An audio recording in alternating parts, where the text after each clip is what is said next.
Assalamualaikum warahmatullahi wabarakatuh. Salam sejahtera bagi kita semua.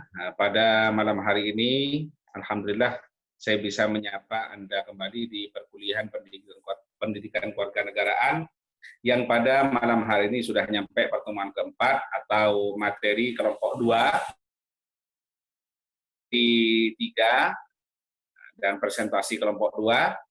Alhamdulillah masih diberi kesehatan, maunah dan hidayah dari Allah Subhanahu wa taala sehingga kita bisa melaksanakan perkuliahan pada malam hari ini dengan keadaan sehat tentunya, alhamdulillah.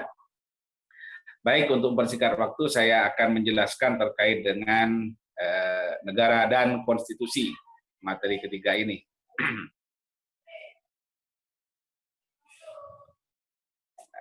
Yang pertama yang mungkin kita perlu mengetahui adalah, karena ini bahasannya adalah terkait dengan negara dan konstitusi, itu kita harus mengetahui dulu apa itu yang dimaksud dengan negara.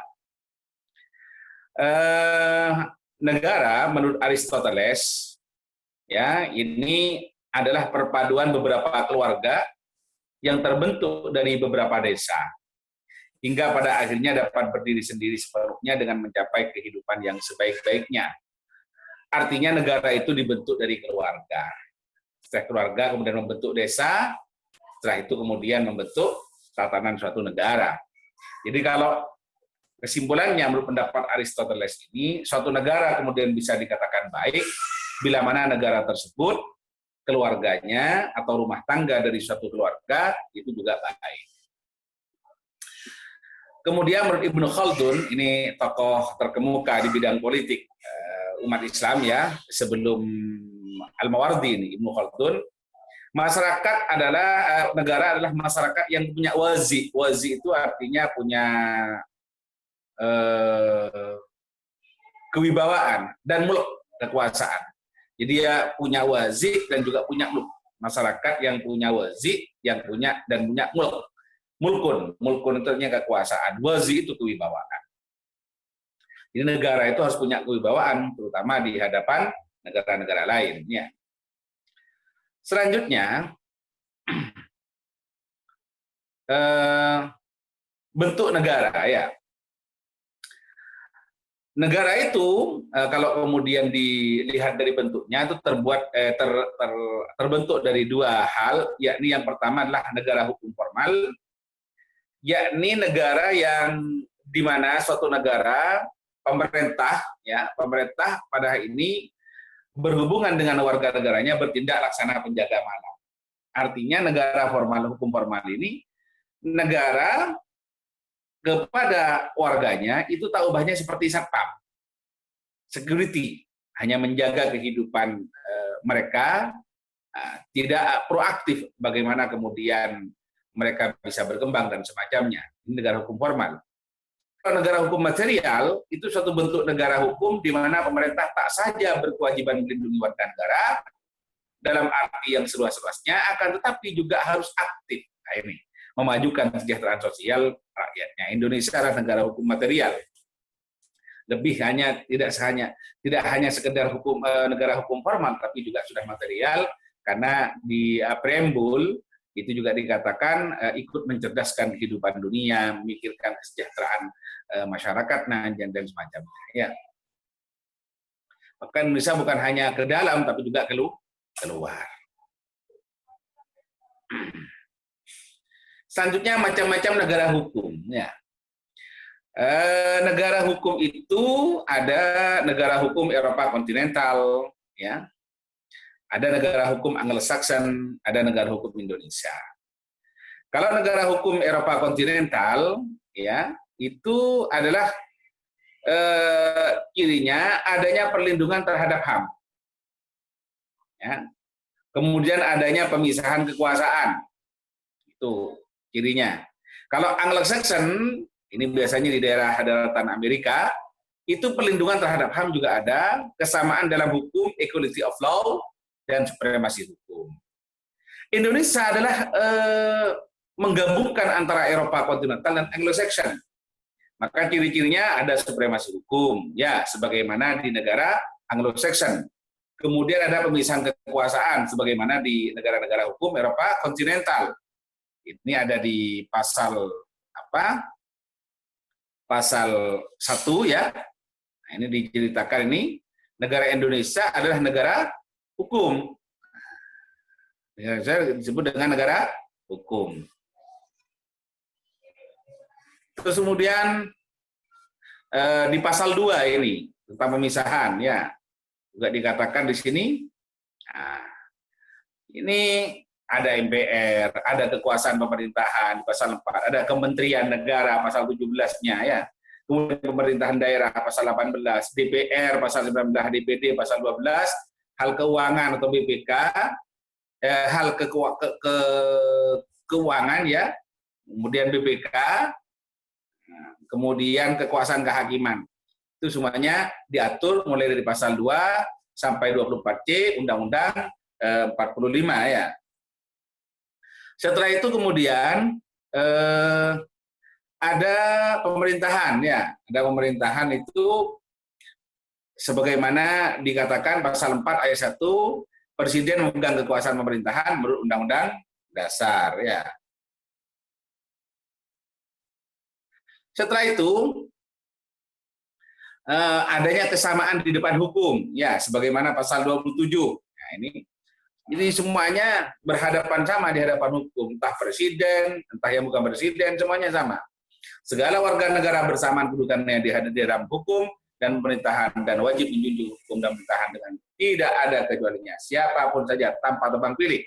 Ini konsepnya ya, sekalipun dalam tatarannya kemudian terjadi peristiwa tebang pilih ini. Setelah itu kekuasaan kehakiman dilakukan oleh sebuah Mahkamah Agung, ini pasal 24. Ini mengenai kekuasaan kehakiman dan badan peradilan yang berada di bawahnya dalam lingkungan peradilan umum, peradilan agama, lingkungan peradilan militer, lingkungan peradilan tata usaha negara dan oleh sebuah Mahkamah Konstitusi. Setelah itu adanya jaminan perlindungan HAM. Bahkan kita sudah tahu bahwa di Indonesia ini sudah ada Komnas HAM, Komisi Nasional tentang Hak Asasi Manusia. Pasal 8 dikatakan setiap orang berhak untuk hidup serta berhak mempertahankan hidup dan kehidupannya. Ini beberapa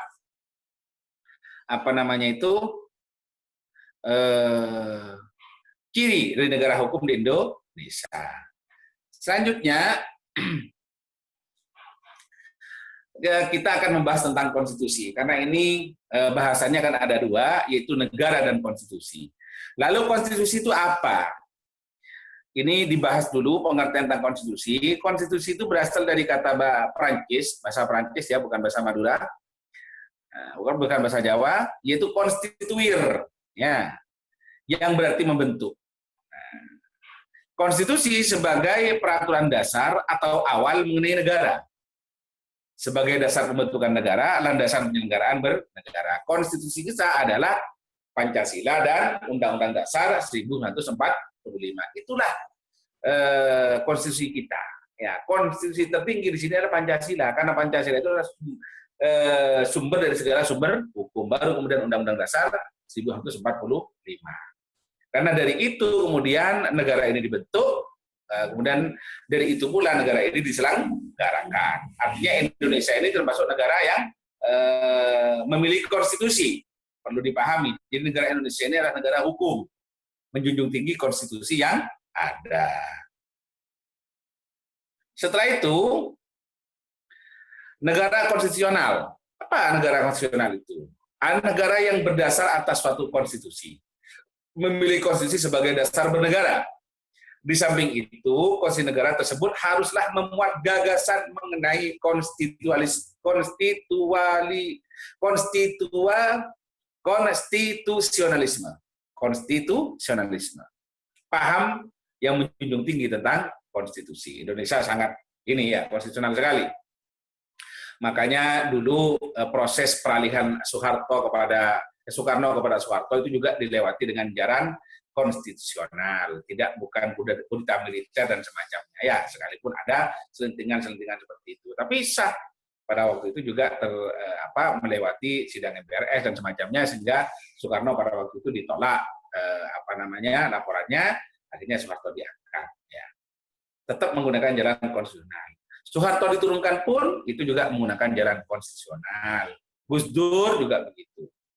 Karena kita ini termasuk negara yang menjunjung tinggi konstitusi. Dengan demikian tidak setiap negara yang berdasar atau memiliki konstitusi bahkan negara konstitusional. Perlu memiliki syarat bahwa konstitusi negara tersebut bersifat konstitusionalisme. Banyak negara yang memiliki konstitusi, tetapi belum tentu menganut konstitusionalisme ini, katanya ya. Selanjutnya, konstitusi NKRI. Ini konstitusi yang berlaku di NKRI adalah Undang-Undang Dasar 45 yang ditetapkan PPKI tanggal 18 Agustus 1945. Diberlakukan kembali melalui Dekret Presiden 5 Juli 1959. Dikukuhkan secara aklamasi pada tanggal 22 Juli 1959 oleh DPR. Dan yang telah mengalami 4 kali perubahan, amandemen ya, 99, 2000, 2001, dan 2002. Itulah konstitusi negara kita. Dasar kemudian dari Undang-Undang 45 itu adalah Pancasila. Jadi Undang-Undang 45 itu diejawantahkan atau merupakan implementasi dari Pancasila. Inilah konstitusi negara kita, Republik Indonesia. Anda harus paham. Jadi ini disahkan pada tanggal 18 Agustus, pernah kemudian tidak diberlakukan karena pada waktu itu ada UUDS 1950, kemudian ada Dekret Presiden tahun 59 yaitu 5 Juli, sampai kemudian sampai sekarang dan sudah mengalami 4 kali amandemen, yakni 99, 2000, 2001, dan 2002. Konstitusi lain yang pernah berlaku di KRIS, ya, ini Konstitusi Republik Indonesia Serikat dan UUDS 50 sampai 59. Indonesia pernah menjadi negara federal, negara serikat, ya. Undang-undangnya dulu ada Konstitusi RIS namanya. Konstitusi yang berlaku di Indonesia adalah hukum dasar tertulis, Undang-Undang Dasar. Selanjutnya, isi konstitusi. Apa isinya konstitusi? Berisi hal-hal yang mendasar, yang penting bagi negara. Umumnya bersifat garis besar dan dijelaskan oleh peraturan di bawahnya. Jadi nanti ada kalau undang masih kurang jelas, ada undang-undang di bawahnya, undang-undang nomor sekian, dan nomor sekian, dan nomor sekian, undang-undang nomor 1 tahun 1974 tentang perkawinan, undang-undang nomor 13 tahun 2003 tentang ketenagakerjaan, ya, yang sekarang sudah mau di merger, bahkan sudah di merger ya, dengan undang-undang Cilaka ya, Cipta Lapangan Kerja yang kemarin ada penolakan dari mahasiswa. Nah, itu turunan daripada Undang-Undang Dasar 1945. Konstitusi negara umumnya berisi tentang identitas. Ya, karena di konstitusi negara di Undang-Undang Dasar itu diceritakan Undang 45 itu pasal sekian tentang lambang negara, pasal sekian tentang bendera negara, pasal sekian tentang lagu negara. Nah, itu identitas kan? Nah, pola kekuasaan negara bagaimana? Apakah presidensial, apakah parlementer, juga dikatakan. Hubungan antar lembaga negara, hubungan negara dengan warga negara, aturan tentang perubahan konstitusi dan semacamnya. Ya. Konstitusi juga mengandung pandangan hidup, ya kan? Karena di konstitusi kita di preambul di depan itu dikatakan bahwa Indonesia itu berdasarkan ketuhanan yang Maha Esa, kemanusiaan yang adil dan beradab, persatuan Indonesia, kerakyatan yang dipimpin oleh hikmat kebijaksanaan dalam permusyawaratan perwakilan, serta dengan menjalankan keadilan sosial bagi seluruh rakyat Indonesia. Kan begitu bunyi daripada konstitusi kita, yaitu di preambul Undang-Undang Dasar 1945, yaitu di pembukaan. Dalam konstitusi juga memandang pandangan hidup kita falsafah merupakan nilai luhur, ya itu sudah saya katakan. Dalam jenjang norma, konstitusi termasuk kelompok Staatsgrondgesetz atau aturan dasar pokok negara. Ya. Staatsgrondgesetz. Lalu apa hubungan negara dan konstitusi? Ini merupakan materi kita kan, negara dan konstitusi. Konstitusi lahir merupakan usaha untuk melaksanakan dasar negara. Dasar negara kita kan Pancasila. Supaya dasar negara itu bisa dilaksanakan, maka harus ada konstitusi. Ini Undang-Undang Dasar 1945, 1945 itu. Dasar negara memuat norma-norma ideal yang penjabarannya dirumuskan dalam pasal-pasal oleh undang-undang. Merupakan satu kesatuan utuh di mana dalam pembukaan Undang-Undang 45 tergantung dasar negara Pancasila. Artinya antara Pancasila dengan konstitusi kita itu adalah satu kesatuan, tidak bisa dipisahkan. Karena kalau dipisahkan maka tidak bisa. Karena dasar negara, falsafah hidup bangsa Indonesia, pandangan hidup bangsa Indonesia, yakni Pancasila, itu harus ada yang kemudian mengejawantahkannya atau kemudian menjelaskannya. Penjelasnya adalah Undang-Undang 1945 itu sebagai Konstitusi Negara Republik Indonesia. Setelah itu, undang-undang atau konstitusi yang sudah ada ini juga menceritakan tentang dasar negara kita. Kemudian diperjelas lagi dengan munculnya undang-undang di bawahnya. Undang-undang kalau nggak jelas, masa undang muncul nanti perpu. Kalau kemudian undang-undang nggak jelas, atau kemudian terjadi kurang baik, digunakan perpu. Ada perpres, ada impres, bahkan kemudian ke bawahnya lagi ada perda, ya, ada kemudian peraturan menteri, ya, sampai kemudian perbuk peraturan bupati, pergub peraturan gubernur dan semacamnya. Itu dalam rangka apa? Memahamkan apa yang ada di undang-undang di konstitusi itu. Perda-perda di bawahnya atau peraturan di bawahnya tidak boleh bertentangan dengan aturan di atasnya, yakni Konstitusi Negara Republik Indonesia. Thank you, terima kasih. Jadi mungkin ini yang bisa saya sampaikan. Semoga pertemuan ini ada manfaat dan barokah. Apa yang saya sampaikan bisa langsung sampai kepada apa yang Anda inginkan dan masuk dicerna oleh akal pikiran Anda dan masuk ke hati Anda hingga kemudian tidak lupa. Terima kasih. Semoga ada manfaat dan barokah. Kurang lebihnya mohon maaf. Akhirul kalam. Wassalamualaikum warahmatullahi wabarakatuh.